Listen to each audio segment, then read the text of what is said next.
और इस वक्त एक बड़ी खबर आपको दे दें, आज रात 11 बजे राजनीतिक मामलों की कैबिनेट कमेटी की बड़ी बैठक होने वाली है और प्रधानमंत्री नरेंद्र मोदी भी इस बैठक में शामिल होंगे। बहुत बड़ी खबर है और इस कमेटी को सुपर कैबिनेट भी कहा जाता है। तो लगातार आज पूरे दिन ही बैठकों का दौर जारी है। इससे पहले प्रधानमंत्री ने सीडीएस, तीनों सेनाओं के प्रमुख, एनएसए और रक्षा मंत्री के साथ करीब 1.5 घंटे बातचीत की थी, 1.5 घंटे तक बैठक की थी। तो ये खबरें दिखा रही हैं कि किस तरीके से पाकिस्तान के ऊपर जो एक्शन की तैयारी है उसको तेज कर दिया गया है। और इस बीच मेरे साथ पंकज जी मौजूद हैं। पंकज जी, बहुत बहुत स्वागत पहले तो आपका। आज भी बैठकों का दौर जारी है, ताबड़तोड़ जो मीटिंग्स हैं वो हो रही हैं। रात 11 बजे भी एक बहुत महत्वपूर्ण जो है बैठक होने वाली है। अभी फिलहाल सीसीएस की बैठक चल रही है। पंकज जी, क्या जानकारी है? सुबह से आज 3 बड़ी बैठकें हुई हैं। एक तो अमित शाह गए हैं प्रधानमंत्री आवास, जिसकी तस्वीरें आप दिखा रहे थे अभी थोड़ी देर पहले। वो जो गाड़ियों का विजुअल था वो अमित शाह सुबह सुबह 7 लोक कल्याण मार्ग गए हैं, वहां पे बैठक की है। उसके बाद दूसरी बैठक जो ये है वो सीसीएस की बैठक चल रही है, कैबिनेट कमेटी ऑन सिक्योरिटी की बैठक चल रही है। और इसके बाद आज 11 बजे प्रधानमंत्री नरेंद्र मोदी मौजूद रहेंगे, उसमें राजनीतिक मामलों की जो कैबिनेट कमेटी होती है उसकी बैठक है। कल से बैठकों का दौर है। कल भी 3 बैठकें हुई थी। कल आखिरी बैठक हुई थी, उसमें तीनों सेना के हेड थे, रक्षा मंत्री थे, एनएसए अजीत डोभाल थे, प्रधानमंत्री थे, ये सब लोग मौजूद थे। इसका मतलब यह है कि बहुत कुछ गंभीर चल रहा है। अच्छा चेतन, मैं देश के लोगों से एक सवाल पूछता हूं।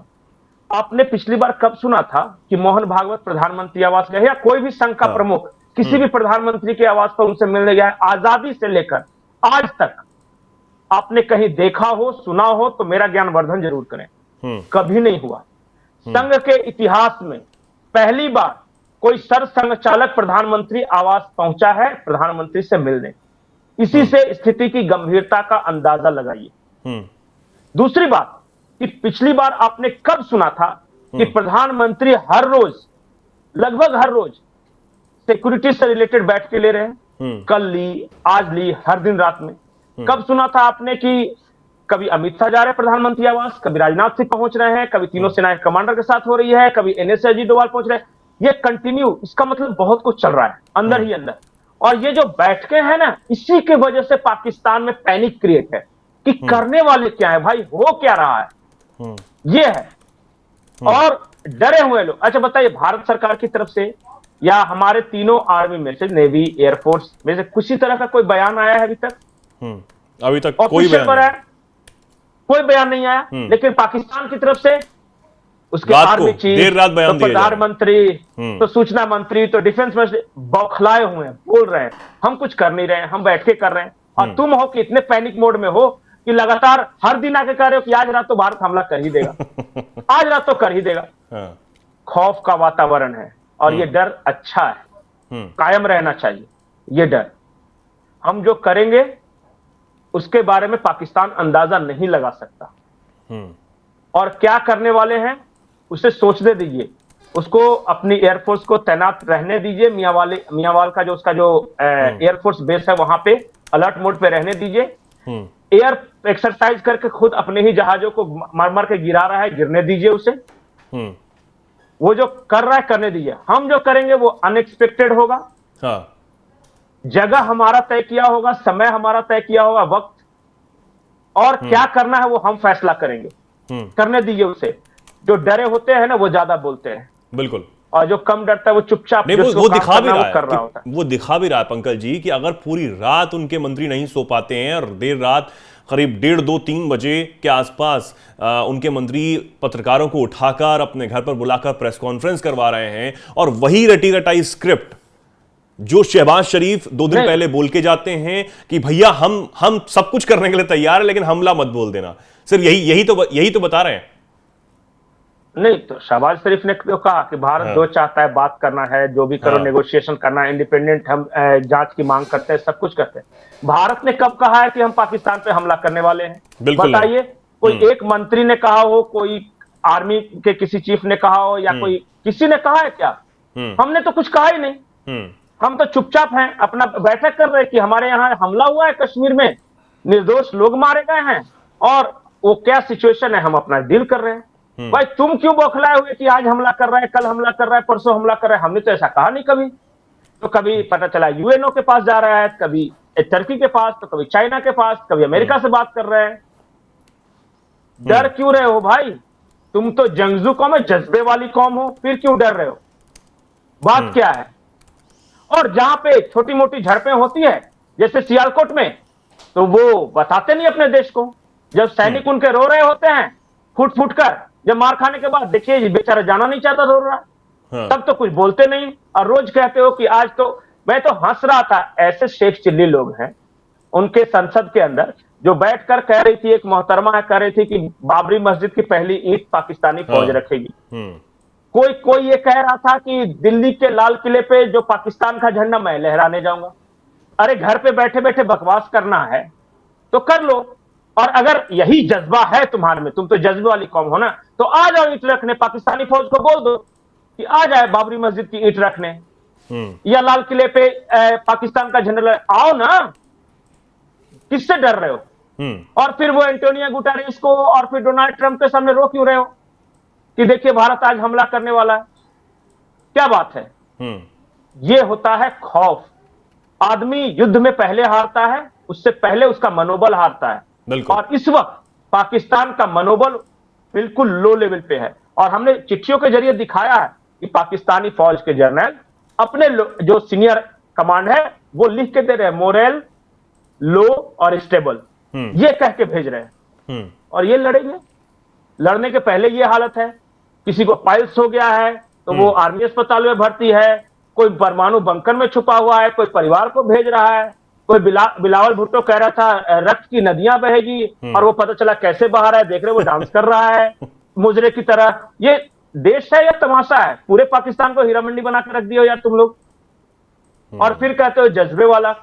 ये हाल है उनका, हर दिन एक बेवकूफाना बयान, और बस हो गया उनका। और जब सामने जहां लड़ाई चली, लेकिन पंकज जी, अब जो है वो बाहर से भी इस पर प्रतिक्रियाएं सामने आ रही हैं।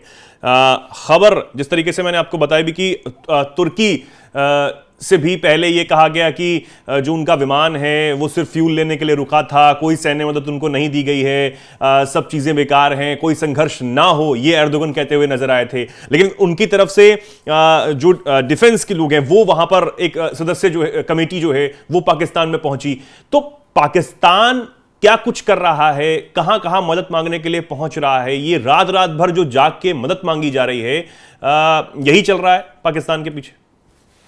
नहीं, ये टर्की कैसे मदद कर रहा है पाकिस्तान की, वो आसान भाषा में समझिए। पाकिस्तानी फौज की ओर से खबर प्लांट की गई कि टर्की ने हमें हथियार भेजे हैं। टर्की चाहता तो चुप रह जाता, खामोश रहता, लेकिन वो घंटे भर के अंदर ही पैंट में पेशाब करने लगा और कहने लगा कि नहीं हमने नहीं भेजे, ये झूठ बोल रहा है जी, बक्कार आर्मी है, हम कहां कोई हथियार भेजे हैं, ये सॉरी, ये सब बेकार की बातें, हमने कुछ नहीं भेजा है।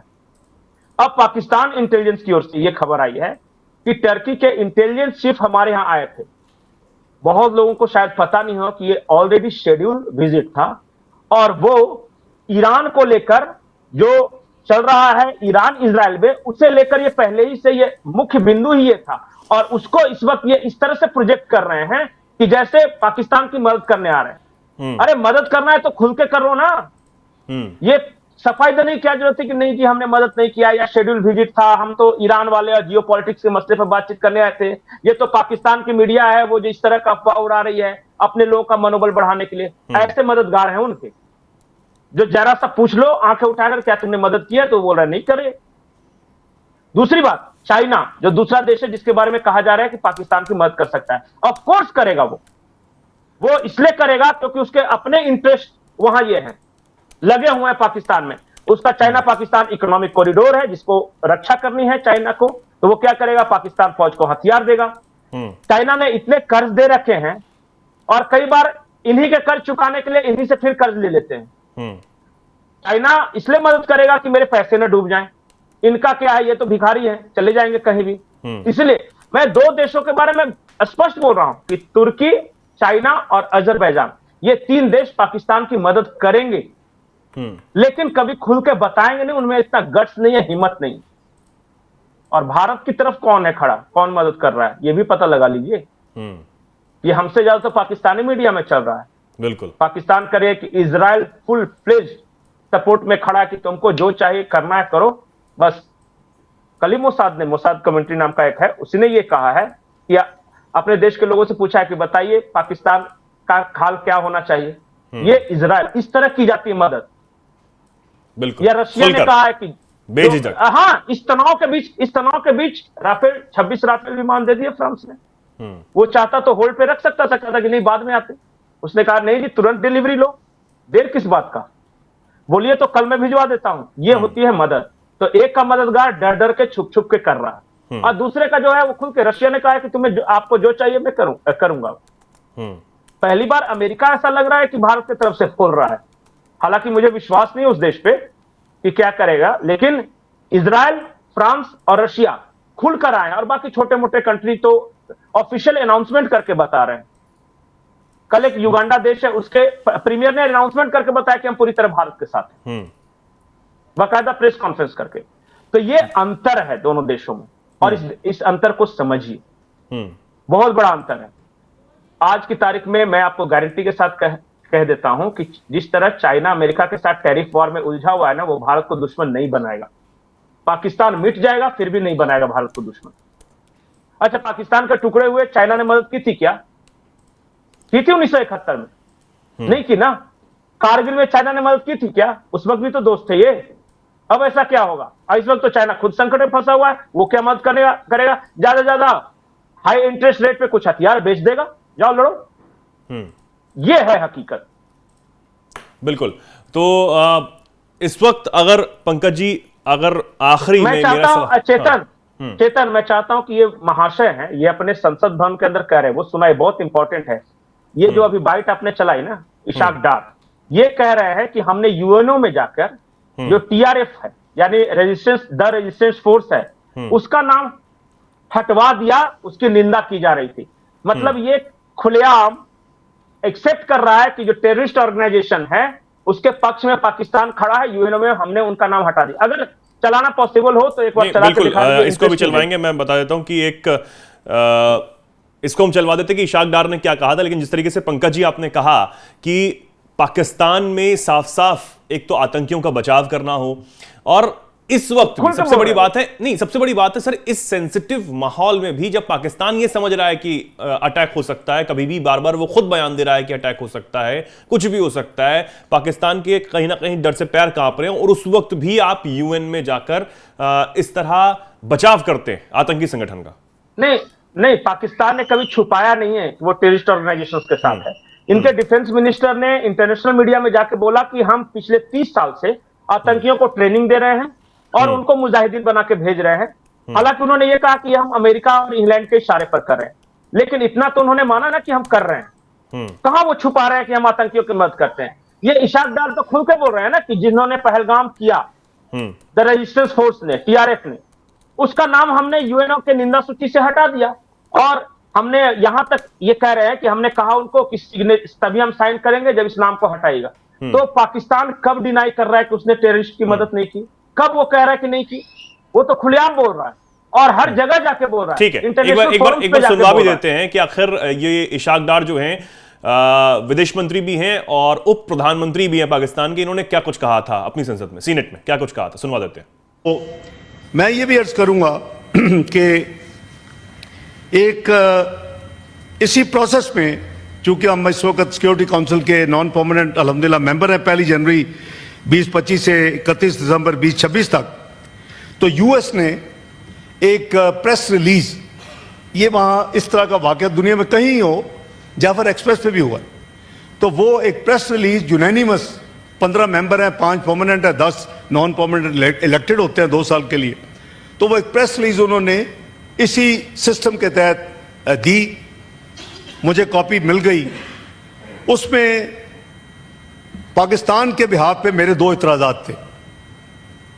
एक उसमें पहलगाम लिखा हुआ था सिर्फ, और दूसरा उसमें ब्लेम डाला गया था द रेजिस्टेंस फोरम।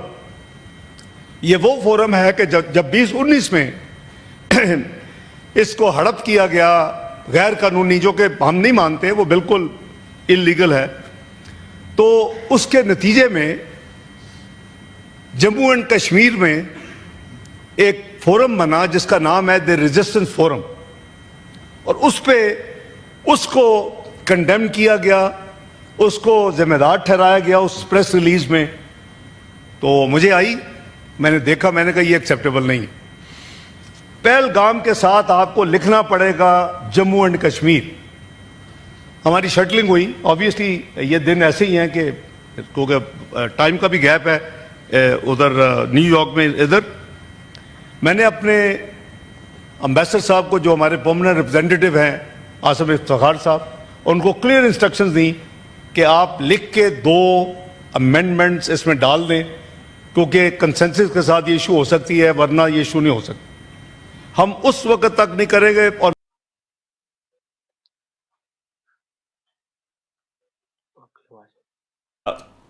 इशाक डार को सुना आपने, जो ये कहते हैं कि टीआरएफ जो है वो उसका नाम सामने आया और पहलगाम के साथ जम्मू कश्मीर आप लिखिए। मुझे आपत्ति थी कि टीआरएफ का नाम क्यों डाल दिया गया, फिर उसको मैंने हटवाया और ये दबाव जो है वो सुरक्षा परिषद पर बनाया गया ताकि वो इसका टीआरएफ का नाम इस हमले में ना ले। पंकज जी, टीआरएफ है क्या? वो वर्ल्ड रिकॉग्नाइज्ड टेररिस्ट ऑर्गेनाइजेशन, जिसे यूएनओ ने मान्यता दी है। अब उस आतंकी संगठन का नाम हटाने के लिए बड़े गर्व से ये बता रहे हैं अपने देश में। अब बताइए, इनका डिफेंस मिनिस्टर कह रहा है कि हम 30 साल से मुजाहिदीनों को तैयार कर रहे हैं, आतंकियों को तैयार कर रहे हैं। उनका उप प्रधानमंत्री कर रहा है कि हम एक वर्ल्ड रिकॉग्नाइज्ड टेररिस्ट ऑर्गेनाइजेशन को यूएनओ के निंदा प्रस्ताव से हम उसका नाम हटा रहे हैं। अब दुनिया को समझना है ना कि कौन सही कौन गलत। और फिर भी अगर अपने पर्सनल इंटरेस्ट के लिए दुनिया के कई देश आज भी अगर पाकिस्तान के साथ खड़े हो रहे हैं तो मुबारक हो उनको, क्योंकि भारत को जो करना है वो करेगा। वो निंदा करे ना करे, वो हमारी मदद करे ना करे, लेकिन भारत को जो करना है वो करेगा ही। और इसी तरह बहुत सारे रोती हुई तस्वीरें आएंगी आपके सामने। ठीक है, तो इस वक्त पाकिस्तान में जो हलचल है वो आप सब देख रहे हैं। कल जब बैठक प्रधानमंत्री नरेंद्र मोदी ने ली तो उसके बाद जो वहाँ के मंत्री हैं वो साफ साफ कहते हैं कि हम अब तक जो कह रहे थे कि हम परमाणु छोड़ सकते हैं, हम किसी भी मोर्चे पर भारत से लड़ाई ले सकते हैं, जवाब दे सकते हैं, वो प्रधानमंत्री की उस बैठक के तुरंत बाद सामने आकर कहते हैं कि हम भारत से उलझना नहीं चाहते किसी भी सूरत में। ये उसके बाद रात में बैठकें करना, प्रेस कॉन्फ्रेंस करना, तमाम चीज़ें करना, वो पाकिस्तान में इस वक्त हो रहा है। और आतंकियों का बचाव तो अब खुलकर भी साफ साफ किया जा रहा है। तो यह दिखाता है कि पाकिस्तान एक तरफ तो बौखलाया हुआ है, डरा हुआ है, दूसरी तरफ अभी भी आतंकियों का साथ नहीं छोड़ना चाहता। अब बेशर्मी देखिए क्या पाकिस्तान की है। चलिए, अब इंतजार तो हमें करना है कि आखिर हमारी सरकारें क्या कर रही हैं, क्या कुछ चल रहा है। सेनाओं को जो फ्री हैंड देने की बात की गई है, क्या कुछ उसके बाद होता है, इस पर हमारी नजर बनी हुई है। पंकज जी, बहुत बहुत शुक्रिया आपका। हमारे दर्शकों का बहुत बहुत धन्यवाद। क्या कुछ कहेंगे आप इस पर कमेंट सेक्शन में लिखें और ऐसे ही जुड़े रहें, देखते रहें एनएमएफ न्यूज। नमस्कार।